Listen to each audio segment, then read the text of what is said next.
Tani dimanapun Anda berada, salam sukses untuk kita semuanya. Saudaraku warga kelompok tani, saat ini saya sedang berada di Laboratorium Mikrobiologi PT Agri Kencana Perkasa Klaten. Saudaraku, beberapa hari yang lalu saya menerima sampel dari warga kelompok tani di Desa Salahan, Pengging, Banyutono, Boyolali, yang berupa sampel tanaman kacang panjang atau Vigna sinensis yang dikirimkan kepada kami, dimungkinkan karena adanya serangan penyakit. Saudaraku, warga kelompok tani, tanaman kacang panjang merupakan produk tanaman sayuran yang sangat populer dalam kuliner, khususnya di Asia Tenggara, sebagai bahan olahan makanan masak atau mungkin mentah, dan merupakan sumber protein nabati yang sangat baik, mengandung serat tinggi, juga mengandung vitamin A, vitamin B, vitamin C, tiamin, zat besi, fosfor, kalium, dan masih banyak lagi, ada magnesium juga. Di antaranya adalah juga mengandung senyawa fenolik yang merupakan dan berperan sebagai antioksidan.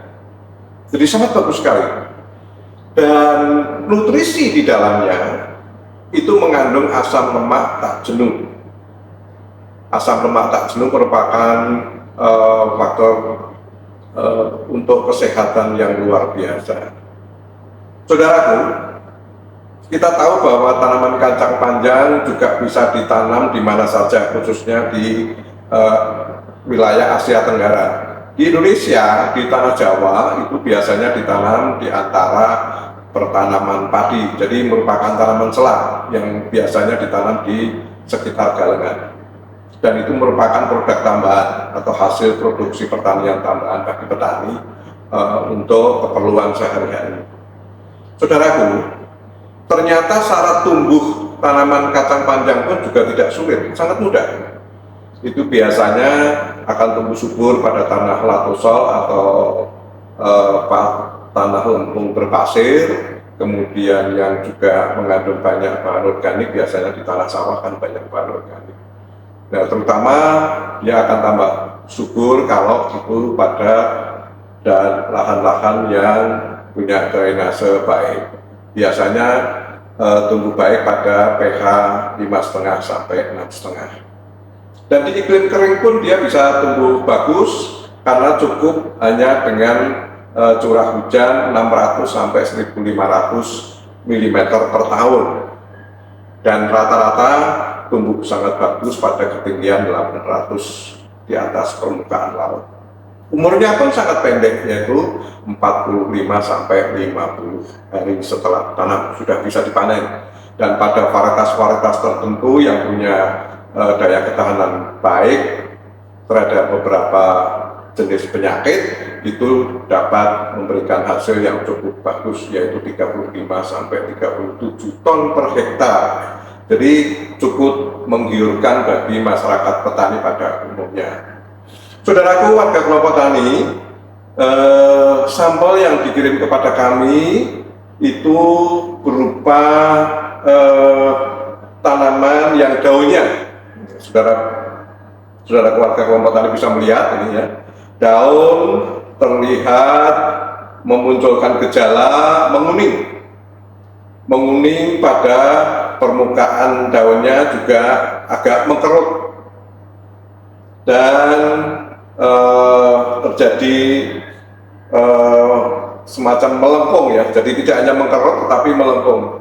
Jadi seperti ini, mengkerut dan melengkung dan belang-belang, itu belang-belang antara warna kuning dan warna hijau. Ini adalah setelah kita identifikasi, ini adalah salah satu dua spesies penyakit penting pada tanaman kacang panjang. Jadi ini merupakan gejala yang dimunculkan oleh penyakit Bean Common Mosaic Virus atau BCMV. Ada dua spesies penting pada penyakit tanaman kacang panjang, Bean Common Mosaic Virus dan Mung Bean Yellow Mosaic Virus atau penyakit kuning atau penyakit Gemini atau virus Gemini. Jadi ini merupakan bentuk gejala yang hampir mirip, tetapi pada Bean Common Mosaic Virus atau BCMV itu memunculkan gejala tidak hanya bercak-bercak kuning tetapi belang, yaitu belang dan mengkerut, belang kuning hijau dan mengkerut. Ini adalah ciri daripada BCMV atau Bean Common Mosaic Virus. Dan virus ini ditularkan oleh vektor. Nah, vektor yang membawa virus ini di lapangan sama sebetulnya dengan penyakit virus Gemini, yaitu kutu-kutuan, jadi kutu daun atau apis, kemudian ada juga trep, ada juga tumo, ada juga kutu kebul atau Bemisia tabaki. Ini yang membawa virus yang menularkan ke beberapa tanaman golongan kacang-kacangan, termasuk kacang panjang ini. Yang membedakan dengan virus kuning sebetulnya hanya sederhana, yaitu kalau virus kuning biasanya adanya bercak-bercak kuning pada daun, biasanya sepanjang urat daun itu, dan kemudian muncul semakin membesar begitu, kemudian daun semuanya menguning, dan itu selalu diikuti oleh malformasi daun, artinya daun tidak tumbuh sempurna, jadi ada perubahan-perubahan dan seperti kerdil begitu. Saudaraku warga kelompok tani, saya ingin memberikan rekomendasi kepada warga kelompok tani yang bercocok tanam kacang panjang yang mengeluarkan gejala seperti ini, baik itu karena spesies Bean Common Mosaic Virus maupun Mung Bean Yellow Mosaic Virus. Jadi ini sama-sama virusnya. Jadi perlakuan adalah upaya pengendalian vektor daripada penyakit yang ditimbulkan. Bagaimana cara kita mengatasi vektor itu, yaitu jenis kutu-kutuan tadi?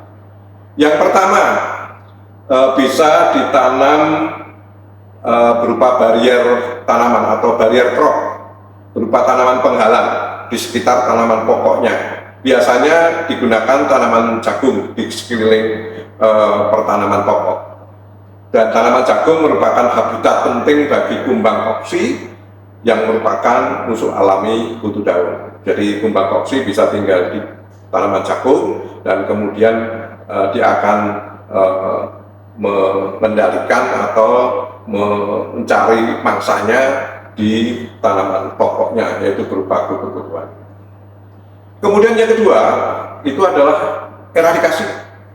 Bagaimana kita memusnahkan tanaman yang terserang, karena tanaman yang terserang itu merupakan sumber inokulum bagi tanaman sehat yang lain. Jadi sumber inokulum penyakit bagi tanaman sehat. Jadi itu harus dimusnahkan. Jadi harus dieradikasi manakala tanaman kita menunjukkan gejala serangan yang cukup parah seperti ini. Jadi tidak ada gunanya kita menunggu tanaman seperti ini karena produksinya pasti sangat menurun drastis dan membuat kecewa warga kelompok tani. Kemudian yang ketiga yaitu penggunaan mulsa plastik. Mulsa plastik yang reflektif untuk menghalangi kutu masuk ke dalam pertanaman. Jadi mulsa plastik itu ada yang mulsa plastik yang warnanya tidak begitu terang, tetapi dia membuat reflektif untuk menghalangi kutu tidak suka masukkan ada cahaya terang.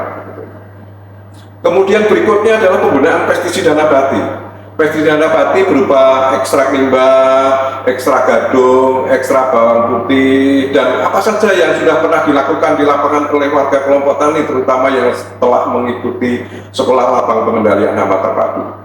Jadi manfaat daripada pestisida nabati itu ternyata cukup bagus apabila dilakukan dengan benar di tingkat lapang untuk mengendalikan vektor. Jadi secara rutin diaplikasi. Kemudian ada lagi cara lain, yaitu pemanfaatan agen hayati berupa biveria, berupa metarhizium. Ini merupakan potensi yang cukup baik sebagai patogen untuk kutu-kutuan yang ada di lapangan. Kemudian yang berikutnya adalah aplikasi insektisida apabila serangan ini terus meningkat dan tidak terkendali, apa boleh buat.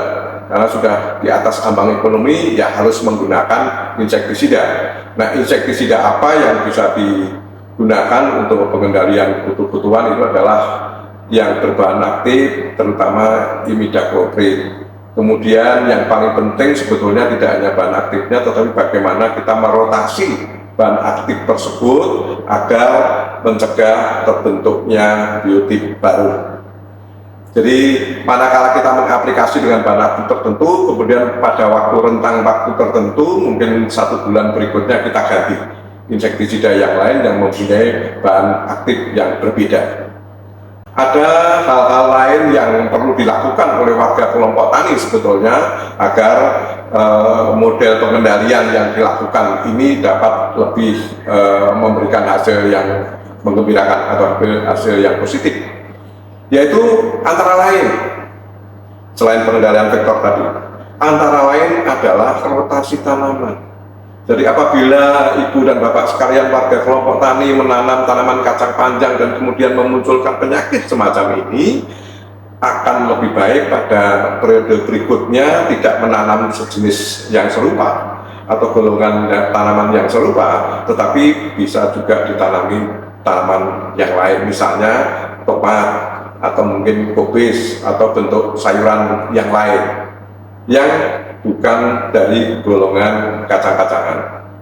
Kemudian sudah barang tentu pada saat kita mau tanam itu perlu adanya pemilihan varietas tahan. Nah, varietas tahan ini sudah barang tentu bisa dimintakan informasi pada kios-kios pestisida atau kios-kios benih yang terpercaya. Yang beliau atau mereka bisa memberikan informasi kepada kita, inilah varietas-varietas tahan terhadap beberapa penyakit penting pada tanaman kacang panjang. Kemudian yang paling pasti yaitu benih harus sehat, karena virus ini bisa ditularkan melalui benih. Jadi kita berharap mendapat benih yang sehat, bukan berasal dari tanaman yang pernah sakit. Jadi ada beberapa perlakuan yang bisa dilakukan untuk mempertahankan benih ini bebas dari berbagai macam penyakit, yaitu perlakuan benih dengan menggunakan PGPR yang dulu sering dilakukan oleh warga kelompok tani, yaitu Plant Growth Promoting Rhizobacter. Ini merupakan mikroba yang sangat bagus yang memberikan manfaat bagi benih untuk tumbuh selanjutnya. Kemudian tidak kalah pentingnya juga adalah pengaturan jarak tanam. Pengaturan jarak tanam yang tidak terlalu rapat. Kalau untuk jenis kacang panjang seperti ini umumnya itu sekitar 20 kali 60 atau 30 kali 60 cm. Ini memberikan tanaman yang tidak begitu rapat sehingga tidak mudah tanaman untuk intensitasnya meningkat karena ada penularan virus yang terus-menerus. Saudaraku warga kelompok tani, demikian apa yang bisa saya sampaikan, beberapa hal yang terkait dengan pengendalian virus Bean Common Mosaic Virus atau Mung-Bean Yellow Mosaic Virus, yaitu virus kuning semacam ini. Mudah-mudahan berhasil dan salam sukses.